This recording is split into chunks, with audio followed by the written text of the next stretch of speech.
Hi hello welcome back to Lakshmi Kallapur YouTube channel. ನೋಡಿ, super ಆಗಿರೋ ನುಗ್ಗೆಕಾಯಿ ಪಲ್ಯ. ಇಲ್ಲಿ ನೋಡಿ, ನಾನು ನುಗ್ಗೆಕಾಯಿ ಪಲ್ಯ ರುಚಿಕರವಾಗಿ ಯಾವ ರೀತಿ ಮಾಡ್ಕೊಳ್ಳೋದು ಅಂತ ತೋರಿಸ್ಕೊಡ್ತಾ ಇದ್ದೀನಿ. ತುಂಬ ಚೆನ್ನಾಗಿರುತ್ತೆ ಟೇಸ್ಟು.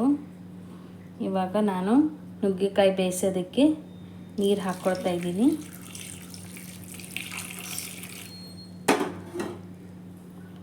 ಸ್ವಲ್ಪ ನೀರು ಹಾಕ್ಕೊಂಡ್ರು ಸಾಕು. ಬೇಯಿಸೋದಕ್ಕೆ ಸ್ವಲ್ಪ ಉಪ್ಪು ಹಾಕ್ಕೊಳ್ತಾ ಇದ್ದೀನಿ. ಉಪ್ಪು ಚೆನ್ನಾಗಿ ಹಿಡಿಬೇಕಲ್ವ, ಹಾಗಾಗಿ ಉಪ್ಪು ಹಾಕ್ಕೊಳ್ಬೇಕು. ಹೀಗೆ ಬೇಯಿಸಿದ್ರೆ ಅದು ಸಪ್ಪೆ ಬಂದುಬಿಡುತ್ತೆ, ಹಾಗಾಗಿ ಉಪ್ಪು ಹಾಕಿ ಬೇಯಿಸ್ಕೊಳ್ಬೇಕು.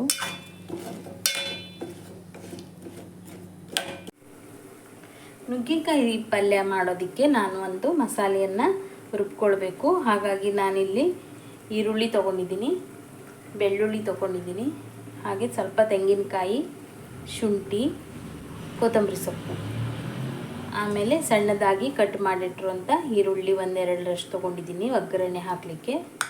ಹಾಗೆ ಸಣ್ಣದಾಗಿ ಕಟ್ ಮಾಡಿಟ್ಟಿರುವಂಥ ಟೊಮೆಟೊನು ಸಹ ತೊಗೊಳ್ಬೇಕು. ಇವಾಗ ನುಗ್ಗೆಕಾಯಿ ಬೇಯಿಸ್ಲಿಕ್ಕಿಟ್ಟಿದ್ದೆ, ಈ ರೀತಿಯಾಗಿ ಬೇಯಿಸ್ಕೊಳ್ಬೇಕು. ಬೇಯಿಸ್ಕೊಂಡು ಇಟ್ಕೊಂಡು ನಂತರ ನಾವು ಪಲ್ಯ ಮಾಡೋದಕ್ಕೆ ತುಂಬ ಸುಲಭವಾಗುತ್ತೆ. ಈಗ ನಾನು ಈರುಳ್ಳಿ ಮತ್ತು ಬೆಳ್ಳುಳ್ಳಿಯನ್ನು ಹುರ್ಕೊಳ್ತಾ ಇದ್ದೀನಿ ಮಸಾಲೆ ಮಾಡ್ಕೊಳ್ಳೋದಕ್ಕೆ.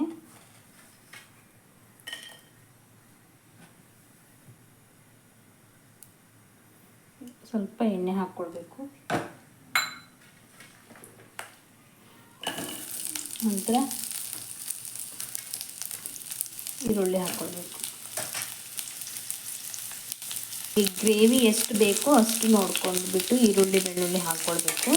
ನಾನು ಗ್ರೇವಿ ಹೆಚ್ಚು ಮಾಡ್ತಾಯಿದ್ದೀನಿ, ಹಾಗಾಗಿ ನಾನು ಜಾಸ್ತಿ ಹಾಕಿದ್ದೀನಿ.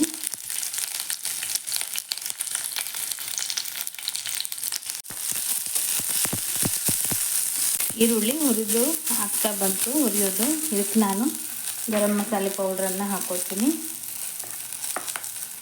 ಇದು ಚಕ್ಕೆ, ಲವಂಗ, ಏಲಕ್ಕಿ ಮೂರನ್ನು ಪೌಡರ್ ಮಾಡಿಟ್ಕೊಂಡಿದ್ದೆ.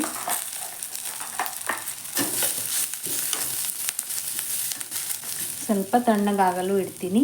ತಣ್ಣಗಾದ ನಂತರ ನಾನು ಇದನ್ನು ಮಿಕ್ಸರ್ ಜಾರಿಗೆ ಹಾಕಿ ರುಬ್ಕೊಳ್ತೀನಿ.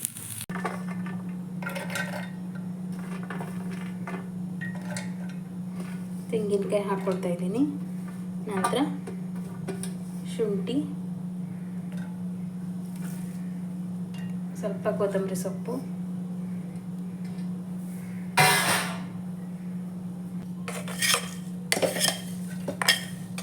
ಹುರಿದಿಟ್ಟಿರುವಂಥ ಈರುಳ್ಳಿ, ಬೆಳ್ಳುಳ್ಳಿ, ಗರಂ ಮಸಾಲೆಯನ್ನು ಇದಕ್ಕೆ ಹಾಕ್ಕೊಳ್ತಾ ಇದ್ದೀನಿ.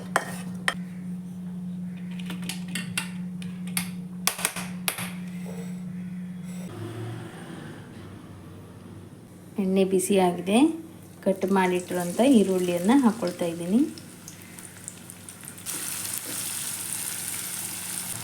ಇವಾಗ ನೋಡಿ, ಟೊಮೆಟೊ ಹಾಕ್ಕೊಳ್ಬೇಕು.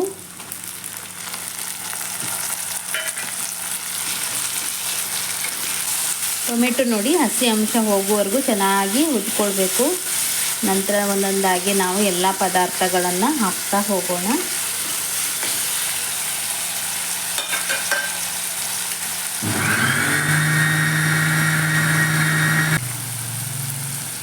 ಈಗ ನಾನು ಅರಿಶಿನ ಪುಡಿ ಹಾಕ್ಕೊಳ್ತಾ ಇದ್ದೀನಿ.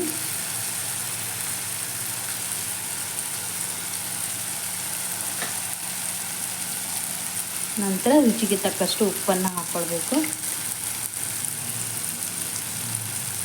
ನಾವು ನುಗ್ಗೆಕಾಯಿ ಬೇಯಿಸುವಾಗ ಸ್ವಲ್ಪ ಉಪ್ಪು ಹಾಕ್ಕೊಂಡಿದ್ವಲ್ವ, ಹಾಗಾಗಿ ನೋಡಿಕೊಂಡು ಹಾಕ್ಕೊಳ್ಬೇಕು.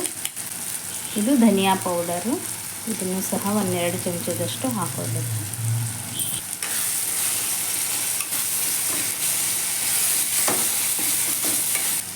ಇವಾಗ ನಾನು ಖಾರದ ಪೌಡ್ರ್ ಹಾಕ್ಕೊಳ್ತಾ ಇದ್ದೀನಿ.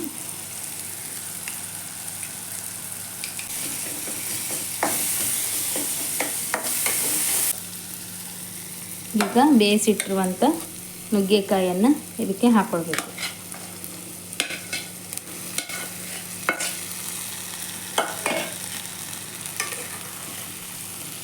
ಇವಾಗೆಲ್ಲವನ್ನು ಚೆನ್ನಾಗಿ ಮಿಕ್ಸ್ ಮಾಡ್ಕೊಳ್ಬೇಕು. ಈಗ ಸರಿಯಾಗಿ ಅದಕ್ಕೆ ಉಪ್ಪು ಖಾರ ಹಿರ್ಕೊಳ್ಳುತ್ತೆ.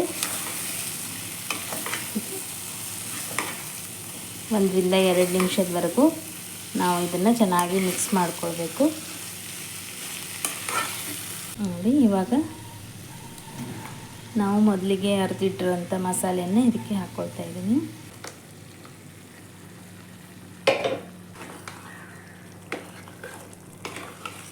ತೆಳ್ಳಗೆ ಮಾಡಿಕೊಂಡ್ರೆ ನಾವು ಅನ್ನಕ್ಕೂ ಸಹ ಕಲಿಸ್ಕೊಳ್ಬೋದು. ಚಪಾತಿಗೆ, ಅನ್ನಕ್ಕೆ ಗ್ರೇವಿ ಚೆನ್ನಾಗಿರುತ್ತೆ.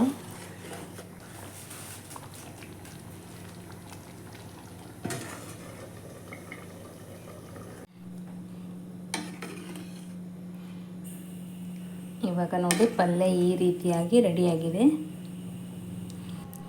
ನೋಡಿದ್ರಲ್ವಾ ನುಗ್ಗೆಕಾಯಿ ಪಲ್ಯ ಯಾವ ರೀತಿ ಮಾಡೋದು ಅಂತ. ಈ ರೆಸಿಪಿ ನಿಮಗೆ ಇಷ್ಟ ಆಗಿದೆ ಅಂದ್ಕೊಳ್ತೀನಿ. ಇಷ್ಟ ಆಗಿದ್ದರೆ ಲೈಕ್ ಮಾಡಿ, ಶೇರ್ ಮಾಡಿ, ಸಬ್ಸ್ಕ್ರೈಬ್ ಮಾಡೋದನ್ನು ಮರಿಬೇಡಿ. ವಿಡಿಯೋ ಪೂರ್ತಿಯಾಗಿ ನೋಡಿದ್ದಕ್ಕಾಗಿ ಧನ್ಯವಾದಗಳು.